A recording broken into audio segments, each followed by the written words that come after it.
सब लोग के गोड़ लगे छियन सावन के सोमवारी के सबके शुभकामनाएं। यह अवसर पर एगो कहानी कहेला चाह छियन। आशा है कहानी अच्छे लगते हैं।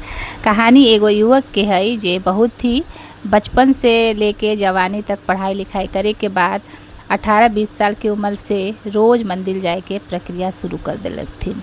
रोज़ फूल पत्ती जल अभिषेक और दीपक सब चला के लेके जात रहथिन। रोज़ मंदिर जात रहथिन। रास्ता में कोई भी गतिविधि होइत रहे तो ओकरा पर कोई ध्यान नहीं उनका रहत रहे।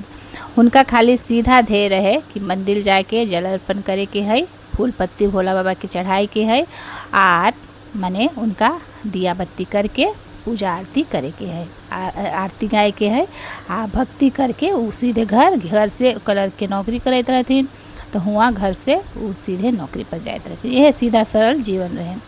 और रास्ता में मंदिर जाए के रास्ता में एक कई बार ऐसा भी गतिविधि हो जाते रहे जरा वो नज़रअंदाज करके सीधे मंदिर चल जाते रहथिन।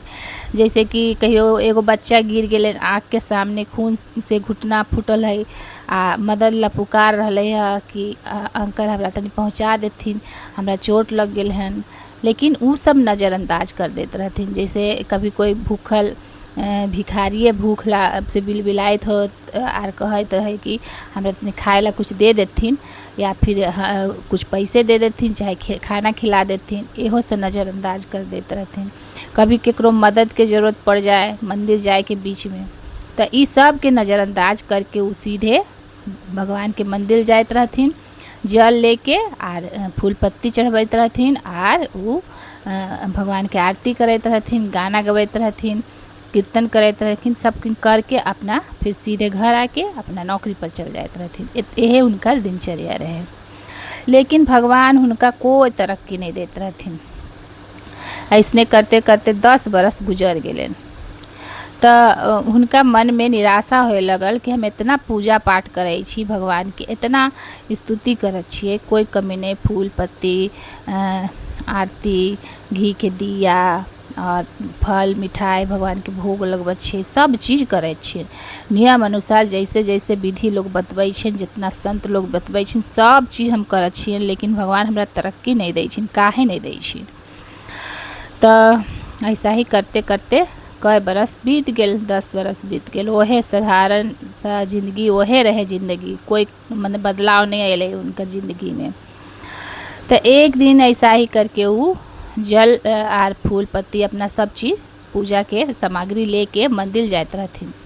तो अचानक देखलखिन कि नज़र पड़ गए उनका कि एगो बुजुर्ग दंपत्ति पति पत्नी दोनों वो रोड क्रॉस करते रहथिन। तो दोनों के गाड़ी मार दिलकै, टकरा गेलखिन आ देखलखिन कि दोनों खून से लथपथ वही जगह गिर गेलखिन आ गाड़ी भाग गेल।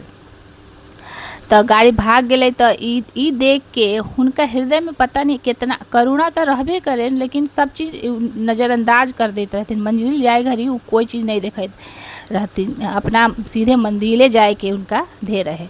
लेकिन वो दिन उनका मन एकदम मने एकदम द्रवित हो गए और वो जे लोटा ले रखिन जल के, लोटा हुएँ पर फेंक देलथिन आ फूल पत्ती हुएँ पर गिरा देलथिन। जे भी पूजा के सामग्री रहे सब गिर गए आ जल्दी से दौड़ के वो दोनों पति पत्नी दंपत्ति के बुजुर्ग दंपत्ति के पकड़ के वहाँ पर ऑटो रोक के हॉस्पिटल ले गेलखिन आ वहाँ इलाज करवाए लगलखिन।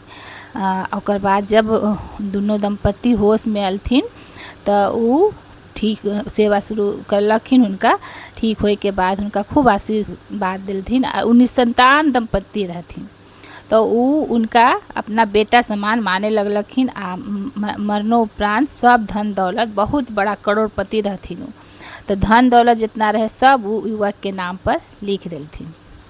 तो ई देख के वो युवक अचंभित हो गए कि 10 साल तक हम पूजा कैली, भगवान के हम मार गरियात रही कि हमरा कुछ नहीं दै छी, इतना पूजा पाठ करे छी। आ जे दिन हम पूजा छोड़ के ये बुजुर्ग दंपत्ति के हम पहुँचैली देखतथिन भगवान कितना बड़ा हमरा धन दौलत मिल गए। ओहे रात में भगवान के सपना आयल उनका कि देख फूल पत्ती जल अभिषेक दीपक आरती जितना चीज़ है ये सब तो है, नियम, लेकिन असली पूजा हमरा जे तू करला हो ओकरे फल मिललो तोरा। ई जे बुजुर्ग दंपत्ति रहे इनको रूप में हमहे रहियो जे तोरा परीक्षा ले लियो आ तू पास कर गेल हो। आ जे हम भगवान ऐसे थोड़ी ना मिल छियन कि हम आके तोरा ऐसे मदद कर देबो। तोरा करे के पड़तो एक ई तरह परीक्षा रहो जेकरा में तू पास हो गेलो। हरदम तू फेल हो जाइत रहो। कितना बार हम तोरा पास अलियो, कई रूप में अलियो, लेकिन तू हमरा हरदम तिरस्कृत कर दिल हो, नज़रअंदाज कर दिल हो। जे दिन तू मतलब पहचान लेल हो, नहीं बिना पहचान ही मदद कर दिल हो, ओहे असली भगवान हलो। तो आशा है मतलब कहानी से सीख ले लिए होत कि असली पूजा सेवा भी है। केकरो अगर मदद कर दिलिए तो ओहो पूजे होलेन। तो आशा है कहानी अच्छा लगलेन होत और अच्छा लगलेन होत तो लाइक शेयर सब्सक्राइब जरूर करियथिन। सब लोग के गोड़ लगा छियन। जय भोलेनाथ, जय शिव शंभु भोलेनाथ।